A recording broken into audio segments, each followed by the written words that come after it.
मुख्यमंत्री भजनलाल शर्मा ने बुधवार को नई दिल्ली में केंद्रीय गृह मंत्री अमित शाह, लोकसभा के अध्यक्ष ओम बिरला और उद्योग मंत्री पीयूष गोयल से मुलाकात की। साथ ही मुख्यमंत्री शर्मा ने केंद्रीय रेल मंत्री अश्विनी वैष्णव से मुलाकात की।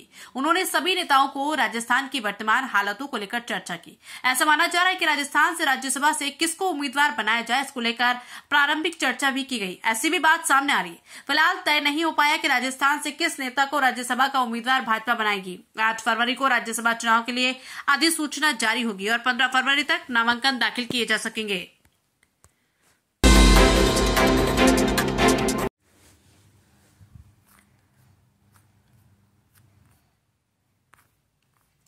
सर्व ब्राह्मण समाज पीथमपुर एवं श्री परशुराम सेना मध्य प्रदेश द्वारा 11 फरवरी 2024 को पीथमपुर स्थित इंटोरमा पास हाट मैदान में ब्राह्मण महासम्मेलन का आयोजन किया जा रहा है। उक्त जानकारी अनिल द्विवेदी एवं प्रदेश प्रवक्ता दीपक शुक्ला ने बताया कि सम्मेलन में लगभग 25,000 ब्राह्मण समाज के लोगों का आना संभावित है। उपरोक्त सम्मेलन के आयोजन में मध्य प्रदेश के कई मंत्री व बड़े नेता सम्मिलित होने के साथ ही परशुराम बोर्ड के अध्यक्ष सहित विभिन्न समाजों के प्रदेश अध्यक्ष एवं जिले के प्रतिनिधित्व करने वाले शहर अध्यक्ष सम्मिलित होंगे। उपरोक्त आयोजन में ब्राह्मण समाज के लोगों द्वारा मंदिरों के पंडितों व पुजारियों का मानदेय बढ़ाने के साथ ही आर्थिक रूप से कमजोर वर्ग के विद्यार्थियों का रोजगार एवं शिक्षा के ऊपर भी चर्चा की जानी है। साथ ही जानापाओं के विकास कार्य हेतु परशुराम ट्रस्ट का गठन किया जाना चाहिए और स्थानीय ब्राह्मणों को इसमें नेतृत्व देना चाहिए। जी बताइए, आप ये आयोजन कब क्या कह सकते हैं? यह आयोजन सर्व ब्राह्मण समाज का हमारे पीथमपुर में 11 फरवरी को रखा गया है। हमारा इस कार्यक्रम को रखने का मेन उद्देश्य एक मंच पे आ जाए। हम इस कार्यक्रम के लिए 25,000 ब्राह्मणों को पूरे पीथमपुर संभाग से इकट्ठा कर रहे हैं, जिसमें मेरे इस कार्यक्रम के मुख्य बुजुर्ग विधायक रामेश्वर शर्मा जी और मुरैना से विधायक पंकज उपाध्याय जी, इंदौर से रमेश बेंदोला साहब, गोलू शुक्ला जी, श्रीकांत चतुर्वेदी साहब, मैहर, ऐसे कई मंत्री एवं विधायक हमारे सर्व ब्राह्मण समाज के कार्यक्रम में आ रहे हैं। आदरणीय हमारे अध्यक्ष शुक्ला साहब आपको बताएंगे। सर्व ब्राह्मण समाज पीथमपुर के हमारे सभी सम्मानित सदस्य और परशुराम सेना के माध्यम से वहां पर 25,000 ब्राह्मणों का एकत्रीकरण किया जा रहा है। उसके तहत वहां पर ब्राह्मण समाज के जो पुजारी हैं, महंत मंदिरों के, उन लोगों की मानदेय बढ़ाने की मांग की जा रही है। साथ ही परशुराम बोर्ड ट्रस्ट गठन करने की बात की जा रही है। उसमें स्थानीय लोगों को जोड़ने की बात कर रहे हैं। माननीय मुख्यमंत्री मोहन यादव जी का हम लोग वहां पर स्वागत कर रहे हैं, सम्मान इसलिए कर रहे हैं। पूर्व मुख्यमंत्री शिवराज सिंह चौहान जी द्वारा वहां पर पर्यटन स्थल की बात की गई थी और आज के समारोह वन विभाग के कारण रुक गया है। तो वो चीजें भी हम लोग वहां पर माननीय मंत्रीगणों से मांग करेंगे कि जानापाव का विकास भी महाकाल लोक जैसा होना चाहिए और वो तीर्थ स्थल बनना चाहिए, क्योंकि वहां पर भगवान परशुराम जी ने भगवान श्री कृष्ण को चक्र प्रदान किया था और मोहन यादव जी ने कहा है कि उसे हम तीर्थ स्थान घोषित करेंगे। साथ ही मध्य प्रदेश के मुख्यमंत्री श्री मोहन यादव जी पर आभार भी ज्ञापित किया जाएगा, क्योंकि पूर्व मुख्यमंत्री शिवराज सिंह चौहान ने परशुराम जी की जन्मस्थली जानापाव को पर्यटन स्थल बनाने की घोषणा की थी और वर्तमान मुख्यमंत्री श्री मोहन यादव ने परशुराम जी के द्वारा श्री कृष्ण को चक्र भेंट किया था। उक्त स्थान पर उसे तीर्थ स्थल बनाने की घोषणा की है। उक्त आयोजन में पीथमपुर के साथ धार जिले, राव, इंदौर, हरदा और विभिन्न जगहों के ब्राह्मण अपनी अपनी शक्ति के साथ उपस्थित होकर लगभग 25,000 ब्राह्मण एकत्रित होंगे। उपरोक्त कार्यक्रम की शुरुआत बच्चों द्वारा संस्कृत के श्लोक एवं शंख ध्वनि के साथ प्रातः 11 बजे से प्रारंभ होगा। उपरोक्त आयोजन में समस्त ब्राह्मण शक्ति को निमंत्रण दिया जा रहा है और समाज बंधु अधिक से अधिक संख्या में सम्मिलित होंगे। हमारा यह उद्देश्य है कि ब्राह्मण सब एक मंच पे आ जाएं। हमारा ब्राह्मणों के लिए कई लड़ाइयाँ हम लड़ रहे हैं, जैसे कि मंदिर के पुजारियों को 5,000 रुपये मानदेय दिया जाए, जन्म स्थली जो है परशुराम जन्मस्थली उसे तीर्थ स्थल घोषित किया जाए और वो पूरा ब्राह्मण समाज के हाथ में समर्पित किया जाए। ये कहाँ पर प्रोग्राम है और क्या प्रोग्राम? ये प्रोग्राम है हमारा 25,000 सर्व ब्राह्मण समाज महासभा इंडोरामा पीथमपुर में, जो कि आज के समय में इंडस्ट्रियल एरिया इंडिया के अंदर सुपर नंबर 1 स्थान था। हमने ये जगह इसलिए चुना कि पूरे इंडिया के अंदर ऐसा किसी भी प्रदेश के ब्राह्मण, महाराष्ट्र, यूपी, बिहार, सब दूर के ब्राह्मण हमारे पीथमपुर में थे। तो हमें पीथमपुर में ये कार्यक्रम सबसे अच्छा लगा कि अगर ये पीथमपुर में कार्यक्रम रखा जाए तो हमारा सफल कार्यक्रम रहेगा। किस तारीख को प्रोग्राम? ये 11 फरवरी संडे को आगामी। आपका नाम और पद? पंडित अनिल कुमार द्विवेदी, परशुराम सेना से मैं प्रदेश सचिव हूँ साहब। भैया बताइए किस प्रकार पूरा परिचय सम्मेलन हो रहा है, कौन कौन इसमें शामिल होंगे, कितनी तारीख को है? मध्य प्रदेश के बहुत ही सम्मानित उप मुख्यमंत्री आदरणीय राजेंद्र जी शुक्ला और कई सम्मानित विधायकगण इसमें सम्मिलित होने जा रहे हैं। सुरेश पचौरी जी भी इसमें सम्मिलित होने जा रहे हैं, मैहर विधायक और सभी विधायकगण। मध्य प्रदेश में जितने ब्राह्मण, करीब 30 विधायक जीते हैं। निमंत्रण हमारे माध्यम से सभी विधायकों को गया है और जो भी आ जाएगा उसका स्वागत है। मात्र लक्ष्य ये है, जैसे कि मेरे साथी अनिल द्विवेदी जी ने बताया, कि वहाँ पर पीथमपुर के अंदर पूरे हिंदुस्तान के सब ब्राह्मण लोग रहते हैं। उनके माध्यम से उनके सभी जिलों में, चाहे उत्तर प्रदेश हो, चाहे महाराष्ट्र हो, चाहे बिहार हो, चाहे गुजरात हो, हर जगह पे ये मैसेज जाना चाहिए कि ब्राह्मण अब एक होने लगा है। उसी की भावना को लेकर सर्व ब्राह्मण समाज पीथमपुर द्वारा यह आयोजन किया जा रहा है और उसका सहयोग परशुराम सेना मध्य प्रदेश पूर्णतः कर रही है और आयोजन निश्चित सफलतापूर्वक वहाँ पर आयोजित किया जाएगा। और हमारी जो मांगे हैं, पंडितों की मानदेय बढ़ाने की मांग है, परशुराम जानापाव का विकास करने की मांग है, साथ ही वहाँ पर EWS आर्थिक रूप से कमजोर वर्ग के जो विद्यार्थी हैं उन लोगों को OBC को जो सुविधाएं दी जाती हैं वो सुविधाएं उनको वहां मिलनी चाहिए।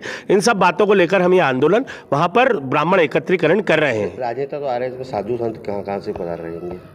साधु संतों का अभी हमने निमंत्रण नहीं दिया है। हमारे सिर्फ 500 बटुक जो है अलग अलग क्षेत्रों से हमारे आदरणीय अनिल द्विवेदी जी और प्रदीप भैया ने धरावरा धाम और वहाँ से बुलाए हैं। वो लगातार आधा घंटा वहाँ पर संस्कृत का श्लोकों का वाचन करेंगे। उस संस्कृत श्लोकों के वाचन के साथ में ब्राह्मणों को संदेश देंगे और शंखनाद भी उस दिन ब्राह्मण समाज, परशुराम सेना और सर्व ब्राह्मण समाज पीथमपुर द्वारा किया जाएगा कि पूरे प्रदेश में आंदोलन अब संचालित होगा। आपका नाम और पद? मैं अनूप शुक्ला, श्री परशुराम सेना मध्य प्रदेश अध्यक्ष।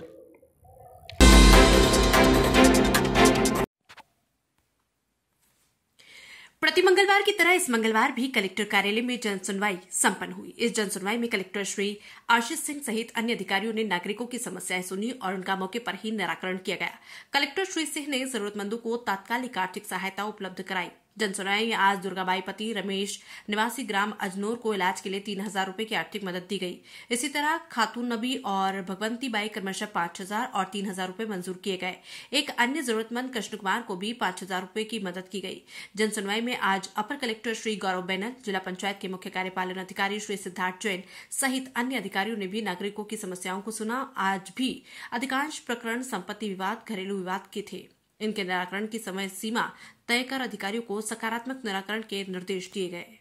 खाद्य विभाग की कार्रवाइयाँ और अधिक कड़े तरीके से हम लोग करने वाले हैं। अगर कहीं पर भी अनसेफ सैंपल हमको मिलते हैं तो न केवल हम लोग FIR कराएंगे, बल्कि जो आग का अवैध निर्माण है उसको भी तोड़ने की कार्रवाई फैक्ट्री की करी जाएगी।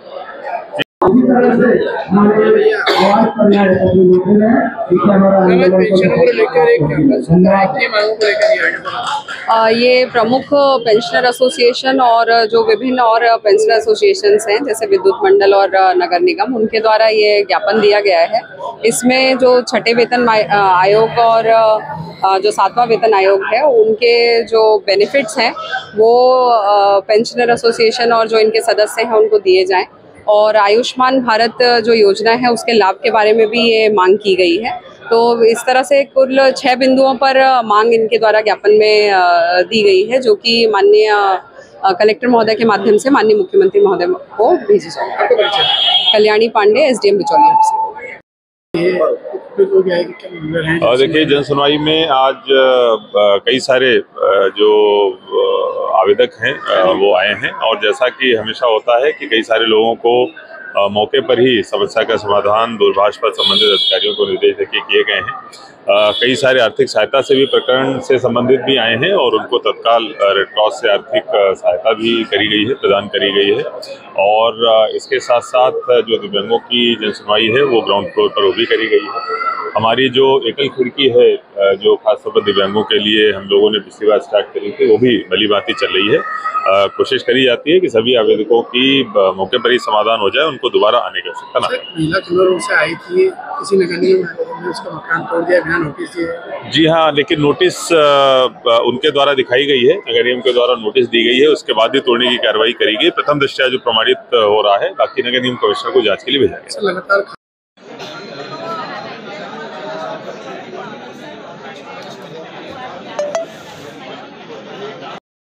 मेरा मकान खंडवा नाके की सिद्धि विनायक कॉलोनी में मेरा मकान था, अब तो है नहीं था।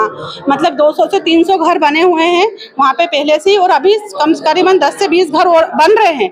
पर एक नगर निगम के अधिकारी ने मेरा ही घर आके उन्होंने तोड़ा। क्या नाम है? ये अधिकारी की साइन है ये वाली। नाम अतुल्य भवन निर्माण अधिकारी अतुल्य। क्यों तोड़ा वो नहीं पता हमको को क्यों तोड़ा। एक इंसान, एक कॉलोनी वाले ने कॉलोनी काटी है, उसमें 100 फीट की दीवार थी, तो 100 फीट की दीवार हटाने के लिए उस कॉलोनी ओनर ने उसको करीबन लाखों रुपए की रिश्वत दी। उस रिश्वत वो दीवार तोड़ी सही है, पर मेरा घर क्यों तोड़ा मुझे ये समझ में नहीं आ रहा है। पेपर किसके नाम से? मेरे नाम से है। उसी वही घर में मेरी माँ का भी घर है, मेरी माँ के पास भी रजिस्ट्री है, मेरे पास भी रजिस्ट्री है। मुझे तो एक नोटिस भी मिला, पर मेरी माँ को कोई नोटिस नहीं मिला। और मेरी माँ को मेरी माँ का भी घर तोड़ दिया जब से मेरी माँ अस्पताल में भर्ती है। कहाँ पर आपका? खंडवा नाके की गणेश नगर की सिद्धि विनायक कॉलोनी में। अभी तो नया ही बना था, हमारे मकान को बना ही करीबन 4 से 5 महीने हुआ। अभी तो रहने भी नहीं गए थे हम। शिकायत आपने नगर निगम वगैरह में की? अभी कलेक्टर ऑफिस के पास आई हूँ, कलेक्टर साहब के पास आई हूँ। 3 बार आवेदन इनको दे दिया। मुख्यमंत्री आवास पे भी गई है, वहाँ की जगह भोपाल भी, और 181 नंबर पे भी मैं हर रोज की रोज फोन लगा रही हूँ। अभी कलेक्टर साहब ने बोला है कि देखो हम सुनते हैं, बोले करते कार्रवाई, पर मुझे जल्दी से जल्दी इसका इंसाफ चाहिए। अगर घर तो पूरी कॉलोनी अवैध है ना, मेरा ही घर क्यों तोड़ा उन्होंने? आपका नाम? निर्मा मीणा। आज आप अपनी मांगों को लेकर आए, पेंशन को लेकर क्या कुछ मांग है आप? हम लगभग 15 साल से परेशान हो रहे हैं। शिवराज सरकार ने हमारा महंगाई भत्ता जुलाई 2019 से कट तिथि से दिया, कभी भी केंद्रीय कर्मचारियों के केंद्रीय पेंशनरों के अनुरूप नहीं दिया। और जुलाई 2023 से लेकर के अभी तक वो 4% जो छूट है वो भी नहीं दे रहे ये, और धारा 49 भी खत्म नहीं कर रहे। धारा 49 के कारण भी हम परेशान हो रहे हैं। उसमें सहमति का कोई प्रावधान नहीं है, फिर भी सहमति के लिए अटका रहे। इसके अलावा काल्पनिक वेतन निर्धारण का एक प्रश्न है। केंद्र सरकार का 12/5/17 का एक आर्डर है जिसमें नोशनल फिक्सेशन करना है 1 जनवरी 2016 के पूर्व के लोगों का, और नोशनल फिक्सेशन करके उनको जनवरी 2016 को ला करके उनका रीफिक्सेशन करना है और फिर वेतन निर्धारण करना है, और उस मान से उसको लाभ देना, वो भी नहीं दे रहे हैं। 17 से पेंडिंग है। इसके अलावा 32 महीने का एरियर है 1 जनवरी 2006 से लेकर के 31 अगस्त 2008 तक का, वो भी सरकार नहीं दे रही है, जबकि सरकार ने गजट नोटिफिकेशन करा गजट नोटिफिकेशन के बावजूद भी नहीं दे रहे। इसी प्रकार से 1 जनवरी 2016 से लेकर के 31/3/18 तक का 27 महीने का एरियर भी सरकार खा गई हमारा। इसके अलावा हेल्थ के मामले में सरकार ने जो पॉलिसी तय करी है उसमें हमें कोटवारों से भी गया बीता समझा, मतलब बुजुर्ग पेंशनरों को मरने के लिए छोड़ दिया कि तुम मर जाओ, तुम्हारे लिए कोई सुविधा नहीं है। इसलिए आयुष्मान योजना का लाभ हमें दिया जाए, इन मांगों को तत्काल स्वीकार की जाए। सरकार के समक्ष कई मरतबा हमने कहा कि हम बातचीत करना चाहते हैं, सरकार बातचीत का मौका ही नहीं दे रही है। हम बातचीत हम अभी तो ये आचार संहिता लग जाएगी, आचार संहिता चुनाव हो जाएगा लोकसभा का, उसके पश्चात हम आंदोलन फिर करेंगे। आपका नाम? श्याम जोशी, प्रांत अध्यक्ष, प्रमुख पेंशनर एसोसिएशन।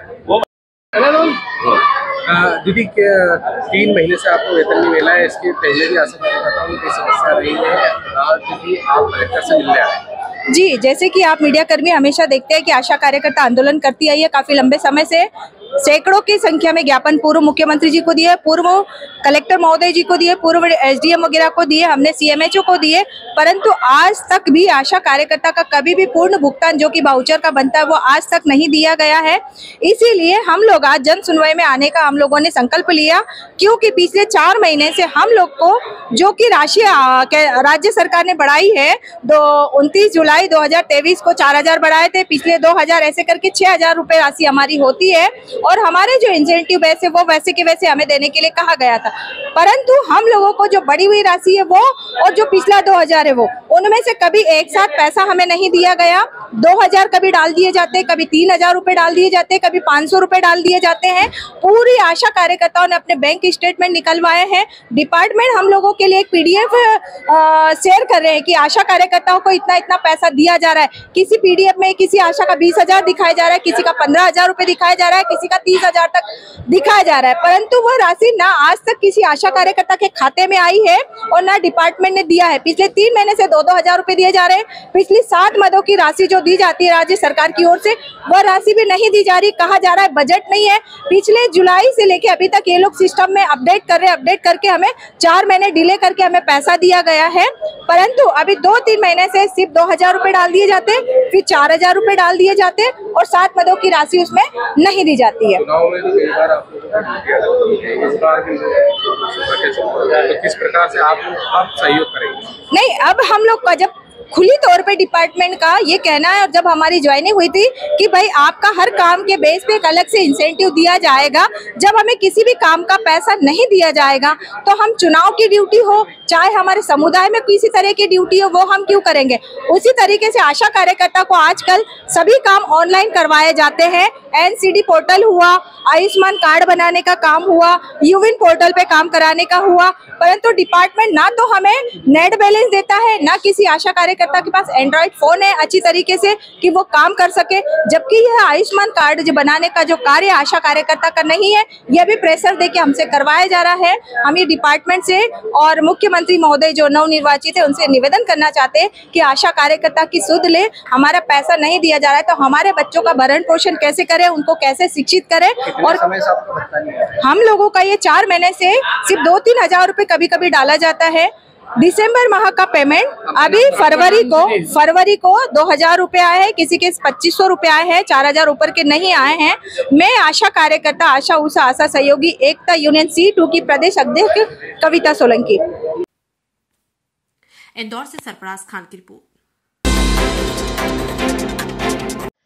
मंडला से इस वक्त की खास खबर, जहां मंडला हरदा पटाखा फैक्ट्री में विस्फोट के बाद एक्शन में प्रशासन। पटाखा गोदाम व दुकानों की हुई चेकिंग। मंडला में विस्फोटक सामग्रियों के विक्रेताओं से सुरक्षा के मानकों का पालन कराने और पटाखा, मैगजीन सहित अन्य विस्फोटक सामग्री के विक्रेताओं द्वारा सुरक्षा के मानकों का पालन कराने और गोदाम व दुकानों की जांच कर वस्तु स्थिति की जानकारी ली गई।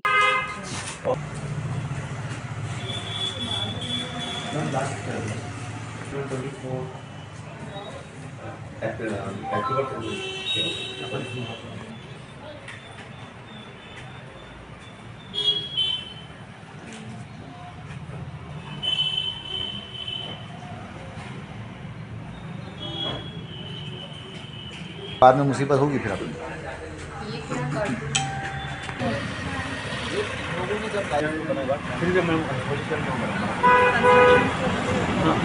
प्रदेश के हरदा में हुई हृदय विदारक घटना के बाद जिला प्रशासन व पुलिस ने संयुक्त रूप से जांच कर स्टॉक, उनके रख रखाव व सुरक्षात्मक उपायों की जानकारी ली। SDM, SDOP, तहसीलदार और थाना प्रभारी सभी गोदाम और दुकानों में पहुंचकर जांच की और सभी नियमों का पालन करते हुए सुरक्षा के पुख्ता इंतजाम रखे की नसीहत दी।